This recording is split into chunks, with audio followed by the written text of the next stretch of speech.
They're my martyrs, they're my heroes, who I look up to. Tattooed on his arm, Florencio carries a message from his father. It's, if I hesitate, push me. If I advance, follow me. If I betray you, kill me. If I am assassinated, avenge me. It's been a long, rough road for me to finally understand what they really fought for. I'm just his son, delivering his old message. A message Florencio and Antonio know is still important today. So look in my eyes.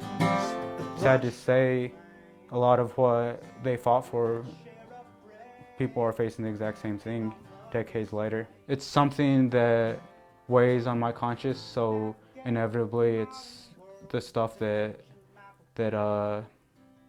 seeps into my art for sure. Reporting from Longmont and Boulder, I'm Angelica Albaladejo, Denver 7. Oh, very interesting. All right, still to come, a warning from the Coast Guard for any Coloradan who plans to hit the water. How you can prevent an accident and stay safe this Memorial Day weekend next.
Welcome back. Coloradans are out on the water this Memorial Day weekend. Plenty of people took advantage of the sunny skies earlier today at Chatfield State Park. The Coast Guard was also out there today reminding boaters to be responsible on the water. If you're not wearing a life jacket, you're lucky to live long enough to die of hypothermia. With a life jacket, it extends the period of time that you have the opportunity to be rescued.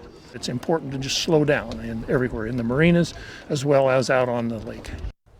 Some good tips there. Coloradans should also be on alert for lightning and thunder. If you hear any thunder or see any lightning at all, get out of the water as fast as possible.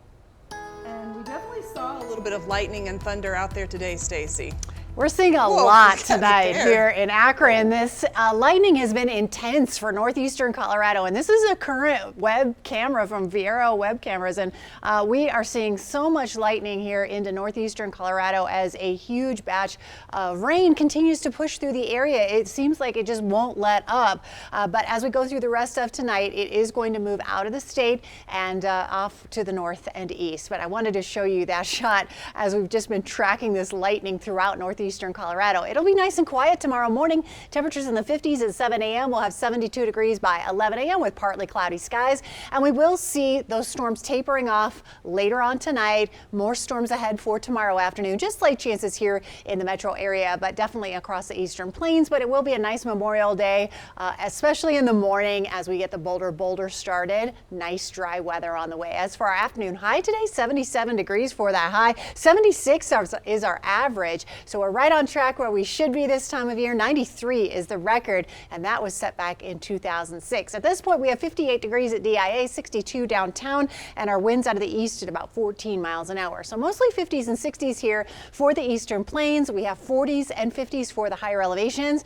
And boy, this rain just will not let up for northeastern Colorado. We had a severe thunderstorm watch in effect for this area until 9 o'clock. So the intensity of the storms has lightened up, but we still have a lot of rain stretching all the way from Denver into Sterling. And this is that storm we were watching here looking from Akron up towards Sterling. Now it is going to be moving towards Sterling over the next half hour, so keep that in mind. Lots of lightning headed your way. Here in Denver, we've had off and on light showers. We have some light rain here to the south and up toward Thornton. So keep in mind that a few sprinkles are still going to be sticking around. The heavy rain, though, has caused a flood advisory until 11:30 here around Wiggins and Fort Morgan up toward New Raymer. And then, of course, we have this storm cell here near Sterling. Not severe, but very bright with all the lightning that's moving through. So for the rest of tonight, we'll see that storm move off to the north and east and kind of leave the state as we get into the early morning hours. Our biking forecast looking good tomorrow morning, 50s and 60s to start the day, and we'll be in the 70s for afternoon highs, 80s farther to the south, and we are expecting chances for afternoon thunderstorms late in the day. So we'll see some of those develop off to our west, then push across the Front Range and up into northeastern Colorado once again. So our better chances for strong to severe weather is right along that eastern Colorado line there. Our Super 7-day forecast keeping chances for afternoon thunderstorms. In our forecast for the rest of the holiday weekend, we'll have 80 degrees on Monday with a few scattered thunderstorms headed our way. We'll be in the 80s on Tuesday with 70s into Wednesday, Thursday, and Friday with storms likely.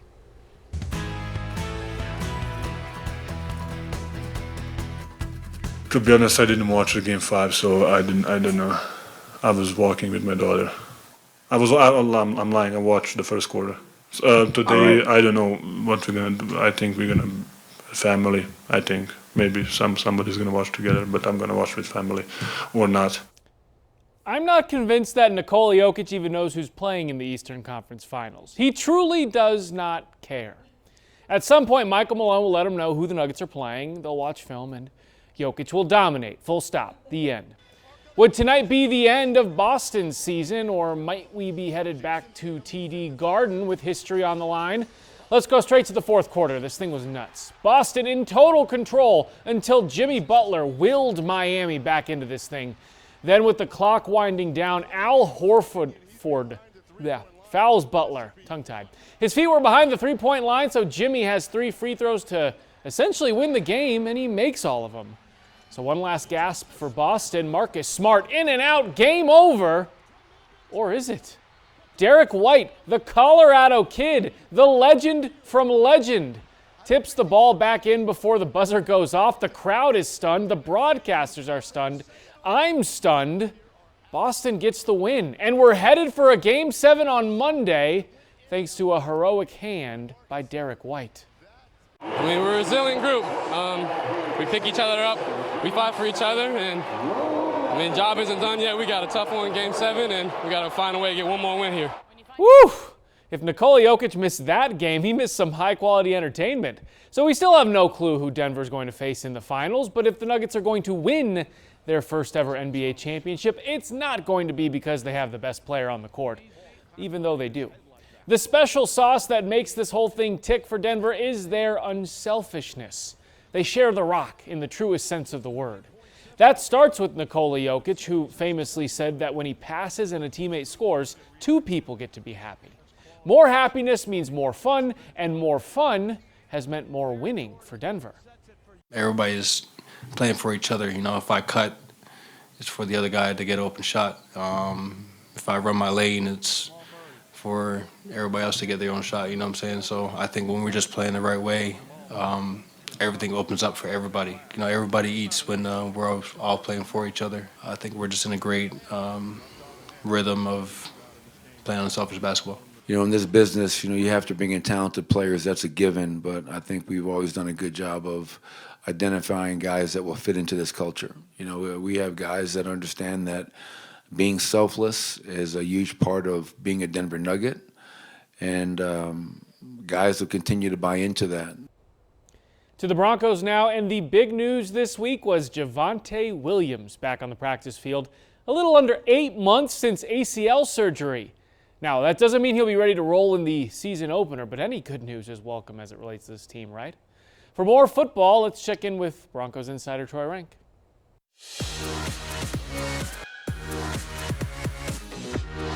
Less of Russell Wilson should mean more for the Broncos offense. A leaner and meaner Russell. He's lost about 10, 15 pounds. Should help him be more mobile and more agile as he works with Sean Payton. Remember, Sean Payton's offenses, they average 27 points a game over 16 seasons. Russell is ready. Well, first of all, I think Sean's one of the best coaches to ever coach this game. He's intense, he's focused. He's such a great teacher of the game. And so all of us are learning every day, you know, more information, you know, just learning how to play the game the right way, how to practice at the highest level. And that's what we're focused on right now. For the first 5 weeks, we were just lifting and running. And so now we're getting into some football activity. And, you know, these guys, you know, we're ahead of schedule on the practice. But yeah, he's picking it up good, looks sharp. Mike McGlinchey is tall, like 6'9" tall. He was a basketball player, but he knew football was in his DNA. His cousin, Matt Ryan, played for years, might be a Hall of Famer. McGlinchey arrives in Denver with one thing on his mind. We only play this game to win a Super Bowl, and to have that moment in our life that we can always look back from, that no one can take that away from you. And I was close a couple times. I went to 3 title games, 7 minutes away from winning one. And that's the only thing that motivates you to get back. One of the sneakiest signings for the Broncos, the addition of defensive lineman Zach Allen. He learned under J.J. Watt. They had great chemistry on the field, and he also decided to come to Denver because of a relationship with Justin Simmons and also Vance Joseph. Yeah, it definitely was a big part. You know, I think Vance is one of the best coaches in the NFL, and, you know, I was really fortunate to be with him for 4 years. And, you know, if you have a chance to, you know, make it 5, 6, 7, then you're going to do that. So, you know, I really, you know, I'm a believer in his stuff and his coaching style. And, you know, at this point, he's just a really good friend. Sean Payton said part of the reason they cut Brandon McManus was it was over finances. They may look to sign another player from another position. That's this week's Rank and File. For Denver 7, I'm Troy Rank. Thank you, Troy. All right, break time, but up next we're headed to Western New York as the Colorado Mammoth are in the NLL Finals for the second straight year. Could this get the series started with a victory over the Buffalo Bandits? Find out when we return.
Welcome back to Denver 7 Sports, brought to you by Ramos Law. I'm Nick Rothschild. If you had any questions about who the two best teams were in the NLL, well, I'd suggest you haven't been paying attention. For the second straight year, the Colorado Mammoth faced the Buffalo Bandits in the NLL Finals, and the Mammoth are seeking back-to-back chips. Bandits jumped out to a lead, however, in Game 1, but Connor Robinson making great use of the behind-the-back pass from Eli McLaughlin. That's a goal. Then a few minutes later, peep the windup from Tyson Gibson. Holy rocket, Batman! Mammoth take their first lead of the game, but them Bandits weren't going home quietly. Buffalo up 13-11. McLaughlin selling out in front of net, finds the space to cut the lead to 1. And then all hell broke loose at the end of the game. Time ticking down. Ball ends up with Zed Williams, and Zed goes Superman. Wow, looks like he scores the game-tying goal, but the refs would wave it off. Time expired, and the Bandits end up winning an absolute thriller to start this best-of-3 series. Game 2 is at Ball Arena on Monday. 90s night at the ballpark for Rockies and Mets. Nolan Jones was born in the 90s. Barely. He's 25 years old. And the youngster got all over Justin Verlander tonight. RBI single in the second. Then it was Charlie Blackmon. His favorite decade is the 90s, obviously. Double in the corner scores 2. Then it's Jones again in the third. Verlander touched for 6 runs through 3 innings. This guy won the Cy Young last year. Rockies end up holding on to that lead. They win 10-7. The richest game in football was played this afternoon at Wembley Stadium in London. Luton Town facing Coventry City, with the winner earning promotion to England's Premier League. Promotion meaning $200 million in additional income over the next 3 years. Brilliant start for Luton. Jordan Clark thumps home the opening goal of the game, but in the second half, Coventry would find their equalizer off the boot of Gustavo Hamer. So, figures we'd be destined for penalties, 6 rounds of a shootout, and in the end, Fenkady Dabo skies it over the crossbar. It's heartbreak for Coventry, euphoria for Luton. In just 9 seasons, the Lutonians have risen from England's soccer basement to competing in top-flight football for the first time in 31 years. But first, they'll have to make around £10 million worth of upgrades to their stadium. Look at this. Kenilworth Road is basically plopped in a neighborhood. Only seats just over 10,000 people. Suppose it's a good problem to have with over 200 mil hitting the bank account soon. And one last note, Luton's goalkeeper is Colorado native Ethan Horvath. Congrats to the Arapahoe High School stud. You're heading to the Premier League. We'll be right back.